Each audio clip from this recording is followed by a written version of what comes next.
একটা বাংলাদেশের মতন একটা বিরোধী জনমত করার চেষ্টা হচ্ছে, কিন্তু এটাও বাংলাদেশ নয়। আর মমতা বন্দ্যোপাধ্যায় কিন্তু হাসিনা নয়, এটা মাথায় রাখতে হবে। বিরোধীদের করেছে, রাস্তা নেমেছে, এবং নাগরিক সমাজের দাবিগুলো আমি বলছি না ন্যায়সঙ্গত নয়, অবশ্যই ন্যায়সঙ্গত দাবি। সবাই আমরা সকলেই চাই আমাদের ঘরের মেয়েটি যেন সুরক্ষিত থাকে, কিন্তু কিছু রাজনৈতিক দল অস্বীকার করার উপায় নেই।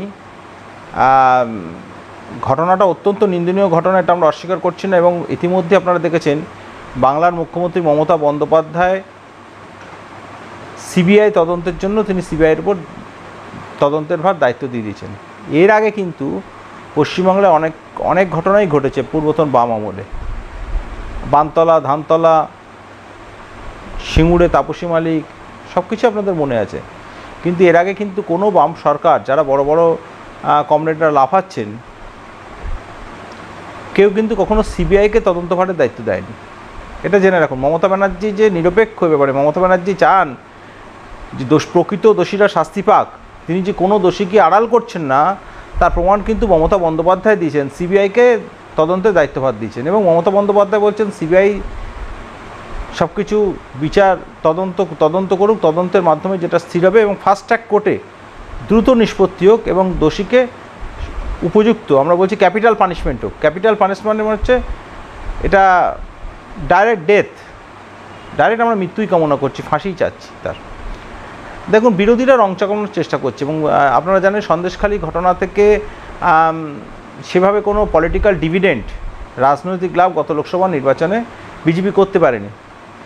বিজেপি বড় বড় কথা বলছে, সিপিএম বড় বড় কথা বলছে, প্রশ্নটা সেখানেই। নাগরিক সমাজের আন্দোলনকে অবশ্যই শ্রদ্ধা করছে, অবশ্যই সম্মান জানাচ্ছি, কিন্তু সারা ভারতবর্ষে কী হচ্ছে সেটা ভারতবর্ষের মানুষ জানেন।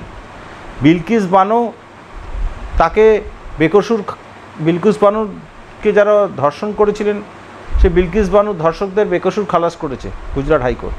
তাদেরকে বীরের মর্যাদা দিয়ে গুজরাটে বরণ করে নেওয়া হচ্ছে।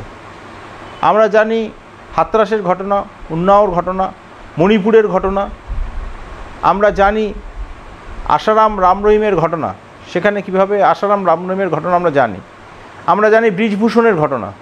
ব্রিজভূষণের ঘটনা আপনারা নিশ্চয়ই জানেন। ব্রিজভূষণ কার প্রশ্রয় ছিলেন, কার আশ্রয় ছিলেন? বিজেপি পার্টির প্রশ্রয় ছিলেন। সুতরাং বিজেপির মুখে নারী সুরক্ষার কথা মানায় না। আর সিপিএমের আমার কিছু বলার নেই, সিপিএমের রেকর্ড এখানে সকলেই জানেন। আসলে বর্তমানে পশ্চিমবঙ্গে বামপন্থীরা মহাশূন্যে পরিণত হচ্ছে, শূন্য থেকে মহাশূন্যে পরিণত হতে চেষ্টা করছেন। এখানে একটা নেগেটিভ প্রোপাগান্ডা ছড়িয়ে নেগেটিভ পলিটিক্সের মাধ্যমে তারা একটা জনমত গড়ার চেষ্টা করছেন। আমি এখনও বুঝতে পারছি না বাম এবং রামেদের মূল লক্ষ্যটা কি। আমাদের মূল লক্ষ্য ধর্ষক শাস্তি পাক, যে দোষী তার ক্যাপিটাল পানিশমেন্ট হোক। ওনারা ওর থেকেও বেশি কী করে মুখ্যমন্ত্রী মমতা বন্দ্যোপাধ্যায়কে ডিস্টার্ব করে যায়। মুখ্যমন্ত্রী নিজে মুখ্যমন্ত্রী, একই সঙ্গে তিনি স্বরাষ্ট্রমন্ত্রী, একই সঙ্গে তিনি স্বাস্থ্যমন্ত্রী।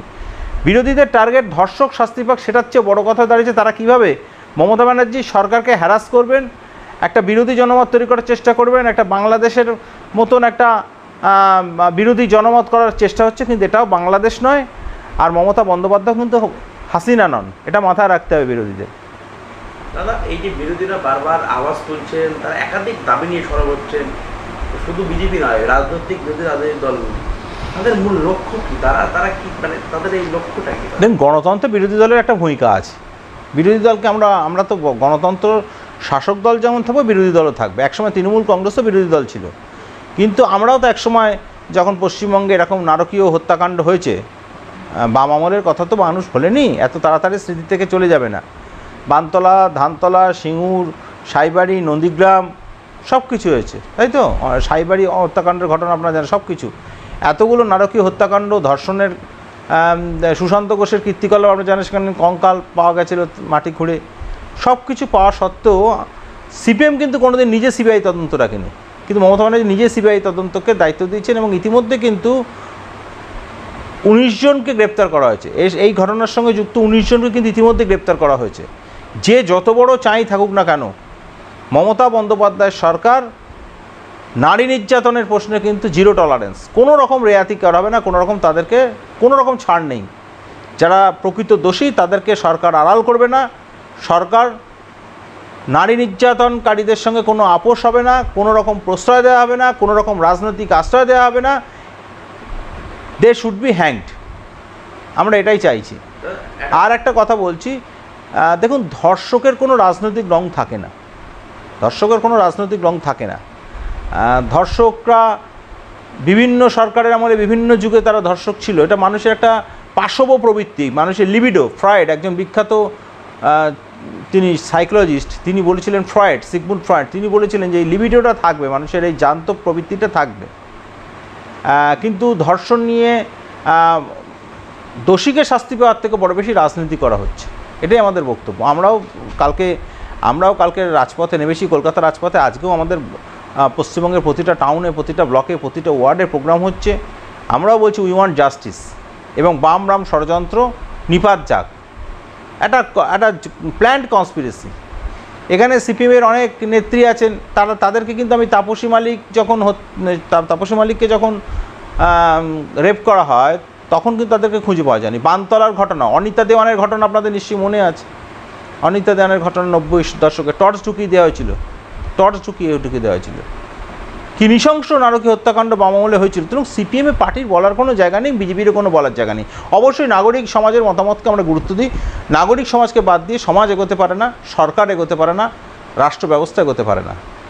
লাস্ট প্রশ্ন করবো, দেখা যাচ্ছে এই বসিরহাটের মধ্যে বিভিন্ন জায়গায় আন্দোলন দেখা গেছে, সেই জায়গায় দাঁড়িয়ে আন্দোলনের ফলে যেমন হাসপাতাল বা কোর্ট বা এই সমস্ত চত্বরে বা স্কুল বিভিন্ন জায়গায় আন্দোলন হয়েছে, এর ফলে সাধারণ মানুষ কিছু ভোগান্তিতে পড়ছে, তাদের উদ্দেশ্যে এইটাই প্রশ্ন। দেখুন, ধর্ষক শাস্তি পাক, বিচার ব্যবস্থার মতন চলুক, আমরা বলছি সব কিছুর, কিন্তু ঘটনা হচ্ছে আর্জিকর